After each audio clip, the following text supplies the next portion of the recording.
So now we are talking. So the first thing I want you all to do is you have to take notes, right? You have to take notes, because if you don't take notes, you can't understand the material. If you don't take notes and if you don't do your homework, that is not going to help. You have to take a lot of notes. And I'm recording these videos for a purpose so that you can go back and watch it. This is your own class. You see what I'm saying? So that you can go back and watch it again, right? And then do your homework. Now, we're going to talk about multiplying integers, right? First section, integers with opposite signs, right? What does that mean when I say opposite signs? What am I saying? Yeah. A positive and a negative, or a negative and a positive, vice versa, right? So if you have two integers that do not have the same signs and you multiply them, what do you get, right? So the general rule is this: the product or the multiplication of two integers of opposite signs is always what? Negative, right? If you multiply two integers that do not have the same signs, the result is always going to be negative. No matter where you go, it's always going to be negative, right? So, if I do 2 times negative 5, that is negative 10. And then negative 3 times 10 is negative 30. That's what I'm saying, because this is negative, right? This is negative, and this is positive. So, a positive times a negative always equals a negative. Yes? All right. Here. Thank you. All right. And in the same way, likewise, a negative times a positive always gives a negative. That's just how it is. That's just a rule, right? So a negative times a positive equals a negative, and a positive times a negative is always a negative. Okay? So 3 times negative 2 is negative 6. Negative 2 times 3 is negative 6, because multiplication is what? What's the rule that we learned about multiplication? Yeah? Commutative, right? Because you can reverse it, doesn't matter. It's always going to give you a negative, right? Now, second, when you have two integers of the same sign, right? The same sign. What's funny? You laughing, all right? So, the product of two integers of the same sign is always what? Positive. Right? If I have a negative and I multiply that negative by another negative, I get a positive. And if I have a positive times a positive is a positive, that is something that you know, because 2 times 3 is 6. You know about positive and positive. Now the new one is negatives, right? So if I have negative 3 times negative 3, I get positive 30. So a negative times a negative always equals a positive. And a positive times a positive is a positive. So same signs, you always get a positive. All right? So same signs, that's always going to give you a positive. That's just a given, right? And I gave you a little table here. So let's say you forget, right? Just remember, same signs, positive. Opposite signs, negative. If you can remember that, it'll be easy for you, right? Same signs, the outcome is always positive when it comes to multiplication. And opposite signs, the outcome is always what? Negative. All right? So positive, negative, negative, and a positive. Does that make sense? All right. Now, let me give you a quick problem here. Let's see if you can figure this out, right? Does anybody here scuba dive? Are you interested in scuba diving? I'll pass on that. Huh? Would you want to scuba dive? Yeah. Yes? No.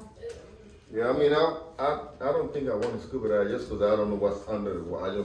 I'm thinking I don't see Skydiving. I don't want to go. You know, so I don't really like. Well, you know, it's fun. I know a friend that you do, huh? Yeah. I thought you wanted to scuba dive. No. So, all right. So he says here, right? A scuba diver descends from the surface at a rate of 7 feet per minute, right?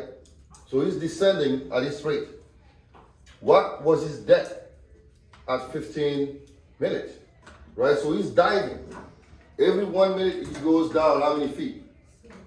7 feet, right? If he's going down, what does that say? Is he a negative rate or a positive rate? Negative. Negative rate. So his rate is negative. So let's say rate is -7, right? Feet per minute. FT. Now I want to know how deep is this guy after 15 minutes. How do I solve this?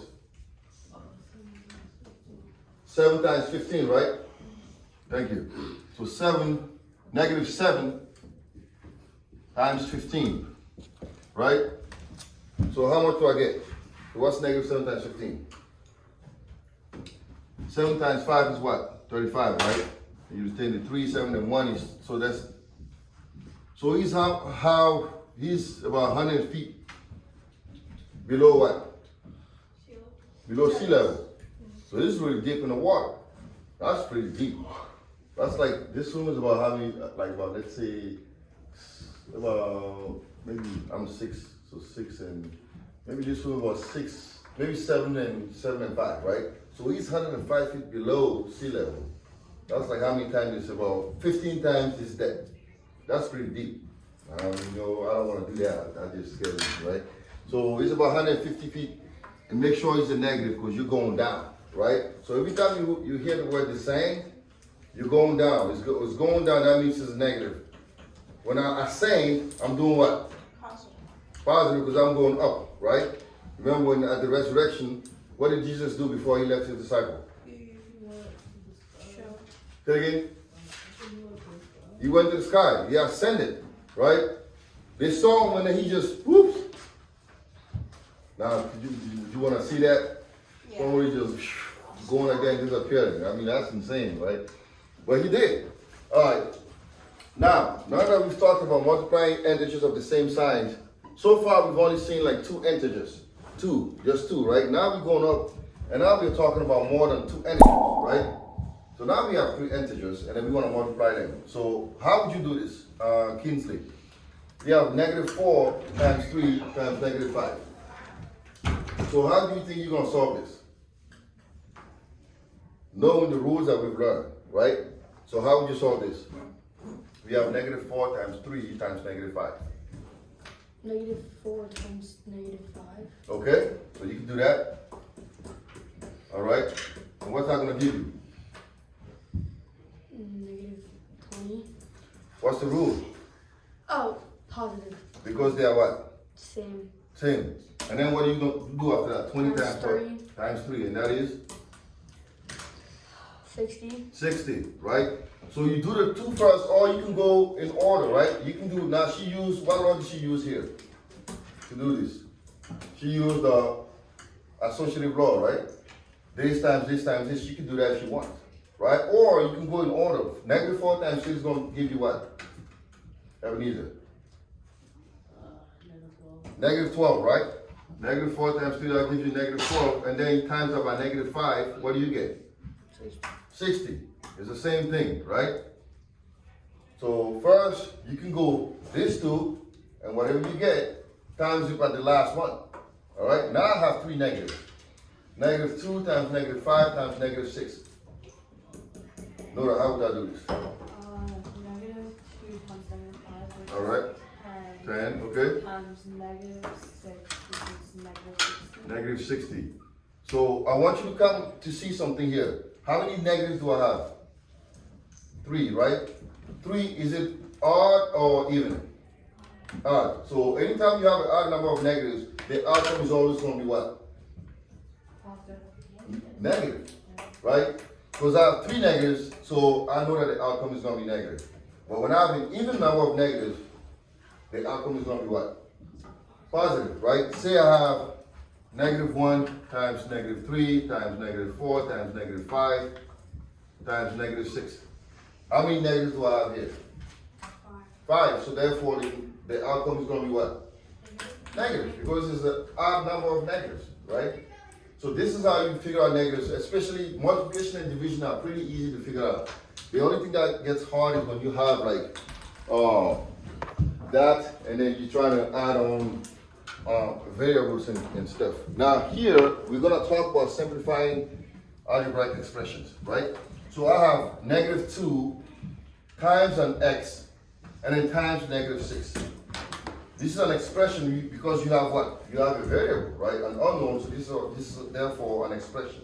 So how would you solve this? Negative 2 times x times negative x, yes? First of all, is the x positive or negative? We don't know. The x doesn't matter, right? It doesn't matter. The x value does not matter, right? All we know is an x, yes. Combine like terms, so you would start with negative 2 times 6. Okay, negative 2 times, Negative 6. which is Positive 12. positive 12, right? Negative 2, you can rearrange it, right? And then, and 12 times x, Which is 12x. 12x, right? So this should be 12x, right? Does that make sense? Because we have, again, if I felt like this is too overwhelming, I'm like, okay, I have 2 negatives, so I know that my outcome is going to be what? Positive, right? I have 2 negatives, so I know I'm not getting a positive number. So 2 times 6 is 12, and then x, because the multiplication is 12x, right? 12x. Now here, I have negative 7x times 4y. Negative 7x times 4y. Dexter, what do you think? Negative 7x times 4y. Negative 28xy. Negative 28xy, right? Because I have one negative, so I know the outcome is going to be negative. I have a negative and a positive, so negative 28xy, all right? So this is pretty simple. So now what I want to talk about is, the last thing I want to talk about in this chapter is when you have an expression and now they're asking you to, like, let's assume that x is negative 3, y is negative 4, and then z is 10. And I want you to find